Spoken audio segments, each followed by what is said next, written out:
কিতনা বড় বেহায়া বেলাজা। রাসূলের রওজায় গেলে মানুষ কান্না করে বেহুশ, কিন্তু কত নিমক হারামরা ওখানে গিয়া মোবাইলে লাইভ দেয়, কান্নাকাটি নিজেরটাও নাই, অন্যের কান্নাও বন্ধ করে দেয়। হজ করতে গেছে, আল্লাহ হেদায়েত দান করুন। আলহাজ না বললে মেজাজ গরম হয়ে যায়, কেমন আজি। রাসূলের সহিহ হাদিস বলার সময় নাই।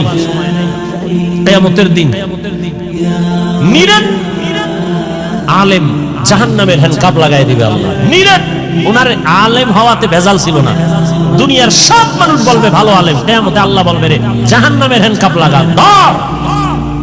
দুনিয়ার সব মানুষ বলে পিওর শহীদ, আল্লাহ কিয়ামতের ময়দানে বলবে শহীদ আয়, জাহান্নামের হ্যান্ডকাপ লাগায় জাহান্নামে নিয়ে যাও। কারণ শহীদ হইছে মানুষ তাকে বীর যোদ্ধা বলবে এই সুনামের জন্য, মাওলানা হইছে মানুষ তারে মাওলানা বলবে, আলেম বলবে এই সুনাম অর্জনের জন্য, দানবীর দান করছে তাকে সবাই শিল্পপতি বলবে এই সুনামের জন্য। এর ধর, এদের যদি হালাত হয় আপনার আমার উপায়।